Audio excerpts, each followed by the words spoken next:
Sausawera! Narito na naman tayo para sa isang episode ng Face to Face, kung saan tatapatan natin ng mga tampuhan at di pagkakaintindihan ng ating mga kababayan. Ngayon, pag-usapan natin ng isang issue kinakaharap ng maraming pamilya sa ating panahon. Pag may issue, huwag nang palakihin. Ito ay ating harapin, face to face. Sa panahon ngayon, maraming mamamayan, partikular na ang kanya-kanyang pamilya at magulang, ang nagpapahayag ng kanilang pagkadismaya, pagkimkim ng sinasabi nilang kahihiyan at di pagkakaintindihan sa kanilang mga anak na Generation Z na ayaw magkaroon ng mga anak. Bakit nga kaya nararamdaman ng henerasyon ngayon ang sinasabing kahihiyan kapag pinipili nilang hindi mag-anak? Pakinggan natin ang mga panig ng bawat isa.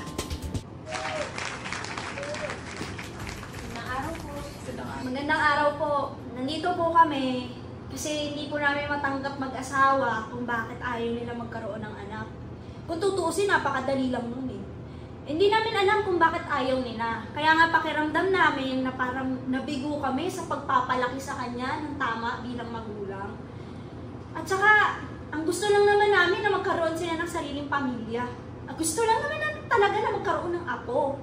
Tama po. Ako naman, iniisip ko kung may mali ba sa pagpapalaki namin sa kanila. Bakit kaya nila ito naisip? Kung kaya't akala nila ikinakahiya namin sila. Pero kami pa ang mas nakakahiya kung hanggang ngayon wala pa silang nagiging anak. Saka totoo naman, nakakahiya talaga bilang sagradong Katoliko. Saka akala ko ba mahilig sila sa uso? Dapat nakikisabay din sila sa society natin. Saka ako, dumagdag pa sila, kaya't hindi na nga talaga tama ang age population eh. Tingnan mo, lugmok ang bansa natin sa ekonomiya pa lang. Mga hinanaing na marami siguro nakakaramdam sa mga magulang ngayon. Ano nga ba ang dapat gawin sa ganitong sitwasyon? Gen Z couple, pasok! At ngayon, ating makakausap ang mga kasawang nakakaranas ng kahihiyan dahil sa pagpili na huwag magkaanak. Sila ngayon ay haharap sa kanilang mga magulang at magbibigay ng kanilang pananaw ukol dito. Narito sina Aliyah at Kim. Magandang araw po sa inyo lahat. Kami po ay nandito upang harapin ang panghusga at hindi pantay na pagtanaw sa desisyon namin na hindi magkaanak. Naiintindihan ko po ang sinasabi ng aking magulang na ituloy ang aming lahi at bigyan sila ng apo. Ngunit sa amin pong kinatutuluyan o kinatatayuan na mag-asawa ay hindi po sakto ang aming sitwasyon upang magkaroon ng anak. At sa totoo nga lang po, marami po kaming dahilan upang hindi mo mag-anak. Kaso nga po, hindi naman po yun yung problema. Ang problema po ay yung gaano kalaki na nagiging epekto ng kahihiyan na pinaparanas nito sa amin. Tama po. At masyado na rin po kami kinakahiya. Lalo na raw at Katoliko pa kami. Parang pinapalabas sa amin na tutol kami sa utos ng simbahan. Ang dami-dami na nga rin pong comments at sa totoo nga lang nagiging harassment na siya. Oo nga po. Tsaka sobrang dami na rin gumagambala sa desisyon namin. Sinasabi na pati gobyerno ay naapektuhan. Naku, totoo nga po talaga na may kanya-kanya tayong naranasan at nararamdaman. Ano naman po masasabi nyo rito, nanay at tatay? Ayan, ayaw nyo kasi mag-anak. Ayan tuloy, ang taas ng presyo ng bilihin. Paano na kinabukasan ng aking lahi at lahi ng mga Pilipino kung ganito pa lang, umaayaw na kayo sa responsibilidad ng pagkakaroon ng anak? Ay, dyan po kayo nagkakamali. Hindi sa pag-anak namin nakasalalay ang presyo ng bilihin. Mali naman na sabihin natin na sa hindi pag-anak ay bumababa ang populasyon. Tulad nga ng mga developed countries tulad ng Japan, Germany at Italy, these countries are experiencing a number of factors tulad ng life expectancy, poor healthcare, immigration, ngunit maayos pa naman ang kanilang ekonomiya. Talaga lang bakit hindi nyo lang sabihin na isa sa dahilan kung bakit ayaw nyo mag-anak, sarili lang doon ang iniisip nyo. Gusto magbuhay, binata at dalaga. Oh, totoo ba yun? Nay, hindi naman po ganun yun. Mali rin po yung pag-iisip na yung pag-aanak lamang as yung sole way para mag-provide ng love, empathy, at contribution sa pamilya natin. Empathy is not a fixed trait. Ito ay nade-develop din natin. Maaaring sa paraan ng pag-participate sa social works, pwede ka rin magtrabaho sa healthcare at sa education. Ang choice ng isang tao na hindi mag-anak ay nakabase sa kanyang current situation at sa kanyang personal values. Ang ini-imply lamang nito ay nakaya niyang mag-focus sa ibang aspect ng buhay niya at hindi lamang mag-focus sa sarili niya. Natunghayan nga po natin ang pananaw ng pagkakaroon ng pamilya mula sa magkaibang henerasyon. Medyo marami nga po tayong pinaglalaban, ngunit tanong ko nga lang po sa inyo, ano nga po bang ganap ng simbahang Katoliko sa ganitong usapin? Nako, sobrang laki. Tsaka, pinalaki pa naman namin silang mga Katoliko. At kasalanan nito kasi nga hindi sila sumusunod sa payo ng simbahan na humayo at magpakarami. At saka tupin ng simbahan sa mga paggamit ng contraceptives. Sabi nga ng simbahan, immoral na aksyon ang paggamit ng contraceptives. Kaya nga nagbigay sila ng limitasyon sa paggamit nito eh. Lalong-lalo na sa mga kabataan ngayon o sa bagong henerasyon na kung saan laganap na ang paggamit ng contraceptives. At saka, inuoppose nila ang enactment of national reproductive legislation. Problema nga ito. Sa inyo naman po, tatay, talaga po ba ang mga kabataan lang ngayon may ganitong mindset? Oo naman. Ang younger couples like millennials and Gen Z lang naman yung may ganitong lifestyle na parang ayaw nila magkaanak. Kasi yung mga millennials and Gen Z ngayon, parang pinipili na nila yung lifestyle na hindi na sila magkaanak. Dahil according to sa isang poll, para sa isang 1,000 individuals between 18 and 34, 25% of respondents have no intentions of becoming parent. Pakiramdam nila no na parang may mga profession sila or career aspiration sila na gusto nilang matupad, and feeling nila hindi nila kayang ipagsabay yung job, profession nila and yung pagkakaroon ng anak nila. Tay, baka naman po may mga malalim dahilan ng Gen Z kaya humantong sila sa ganitong desisyon. Para naman po sa inyo, Kim at Aliyah, bakit nga ba kayo humantong sa ganitong desisyon? Bakit nyo pinili na huwag muna magkaroon ng anak? Ito lang din naman po. We mainly focus on our work and our personal well-being. Well, maganda naman ang mga natapos naming kurso at nais namin mas palaguin yan. Gusto namin na pareho na mas mag-excel sa careers namin, at kapag ginawa po namin ang plano na iyon, ay malaking oras at attention ang aming kakailangan ilaan. Kasi the growing percentage of women who choose to go childless and their higher education levels are related. So increasingly, yung mga babae na pumupunta sa college to further their jobs and to develop personally. Actually po, isang dahilan na rin po na hindi pa kasi kami pareho handa sa magiging pagbabago ng sistema ng buhay namin. Lalo na kung madagdagan pa kami ngayon ng isang responsibilidad. Lalo na po ngayon, alam po namin yung capacity namin, yung mental at financial, at hindi pa po namin kayang magdagdag doon ng anak. Tulad ko po bilang isang babae, kinakatakutan ko rin po yung magiging posibleng epekto nito both sa aking physical at mental health. May mga study po tayo na nagpapakita na grabe po yung magiging epekto ng childbirth sa isang babae. Lalo na po yung panganganak po mismo, parang marami pong babaeng pwedeng mamatay or magkaroon ng complications kapag nanganganak.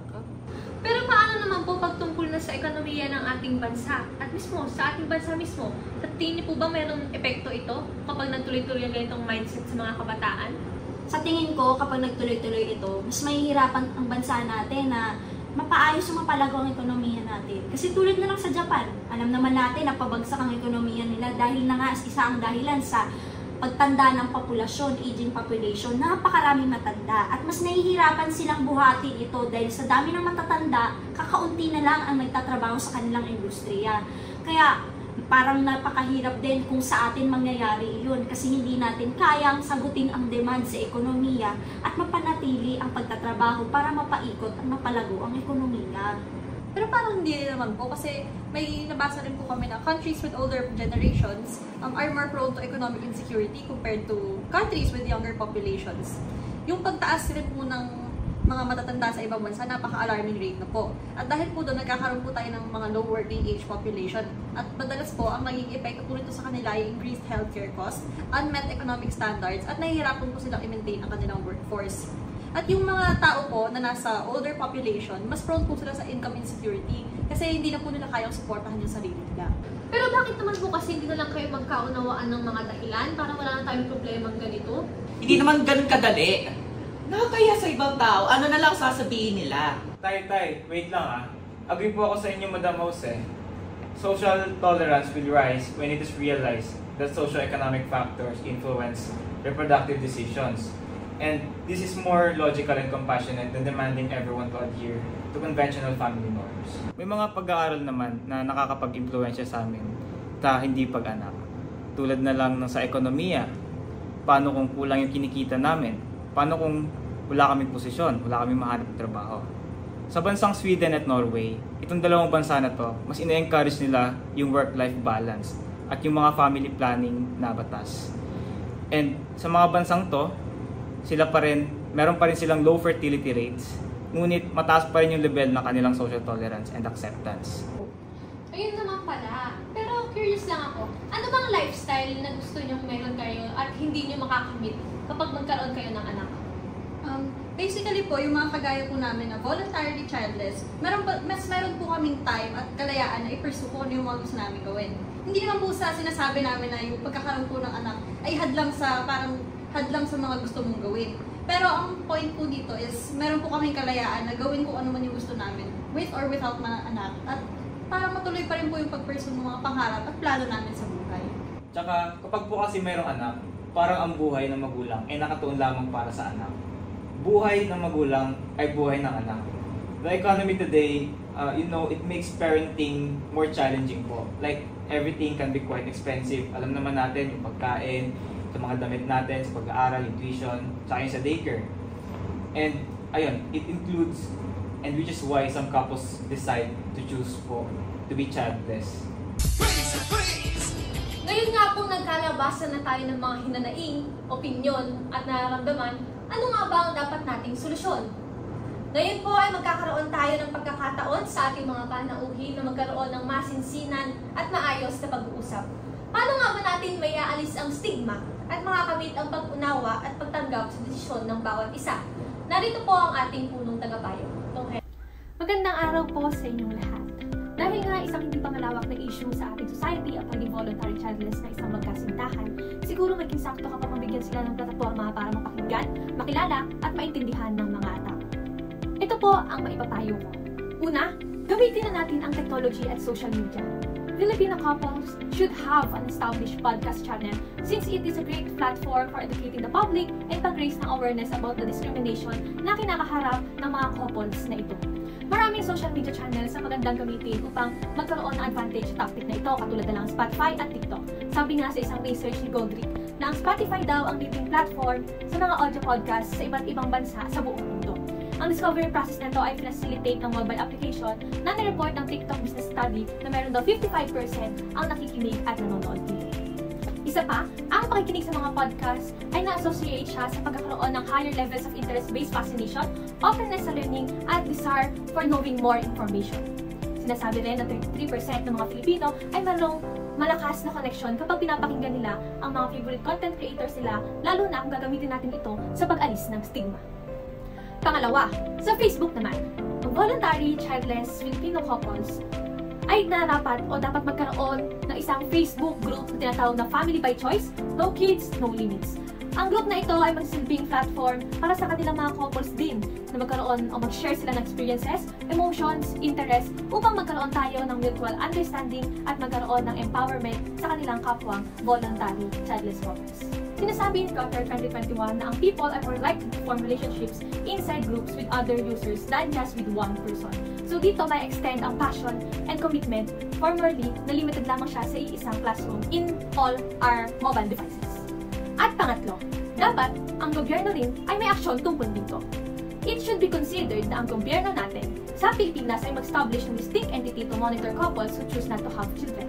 On the other hand, ang mga departments like DSWD and Commission on Population might be expanded to include new entities. By spreading yung information na ito, ang mga family planning, sex education, reproductive health and rights, ay magkakaroon ang government ng targeted areas para magkaroon sila ng engagement. It is supported by Gani et al. 2022 na sinasabi na para maalis ang societal stagnation, importante na ma-highlight ang mga advantages for couples such as increased job flexibility, greater financial independence, and opportunity for personal and professional progress.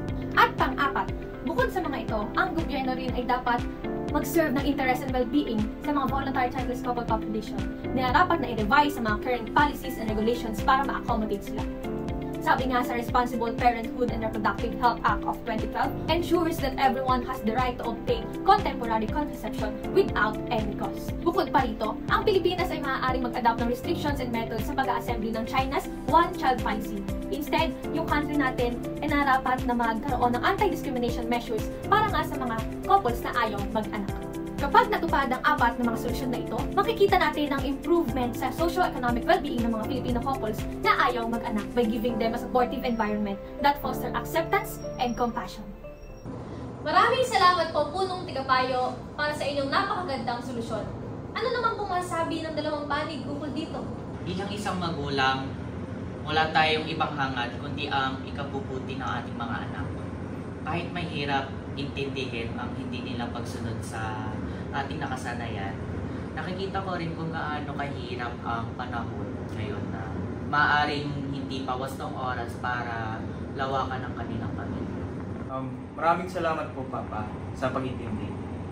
Nais ko rin naman pong siguraduhin sa inyo na makabubuti para sa lahat yung desisyon po namin. At hindi naman po namin intensyon na bastusin ang kahit anumang paniniwala natin, lalong-lalo na po sa ating simbahan. Ako naman, bilang isang ina, bilang isang babae, nagising din ako sa sinabi ng aking manugang tungkol sa katayuan ng isang babae or isang ina kapag nagkaroon ng anak. Dahil katunayan, naranasan ko yan nang isinilang ko si Kim. At kahit matibay ang paniniwala naming mag-asawa sa relihiyon at mga kasanayan, nais kong palangalagaan ngayon ang ikabubuti nilang dalawa, lalo na sa manugang ko. Dahil ayokong ipagkait ang panahon nila para enjoyin. At habang bata pa sila ng aking anak na walang iniisip na pagmamadali at responsibilidad sa amin na inaasahan. Maraming salamat po, Mama, Papa, sa pag-intindi niyo po sa katayuan namin. Narinig na natin ang mga desisyon o panig tungkol sa pagbubuo ng pamilya sa kasalukuyan. Marahil na matutunan tayo na huwag makialam sa desisyon ng mag-asawa dahil may kanya-kanya nga po tayong pamilya at may kanya-kanya tayong binubuo na mga sarili-sariling pamilya at mag-asawa. Bagkus, bigyan na lang natin sila ng suporta anuman ang kanilang desisyon sa buhay. Bukod pa rito, kailangan din natin maging bukas sa mga ganitong usapin dahil nagbabago ang mundo at pananaw ng bawat isa. Mahalaga na respetuhin natin ang bawat isa tungo sa isang magandang solusyon at kinabukasan. Ito po muli ang face-to-face na kung saan nagkakaroon tayo ng pagkakataon na marinig at magkaintindihan ang bawat panig sa isa't isa. Sana maging inspirasyon po ito upang ang bawat kwento ay magkaroon ng pagbabago, pagtanggap, pagkakaintindihan at pagmamahalan. Muli, ako po si Chang Shayna at maraming salamat po ulit sa inyong pagtutok.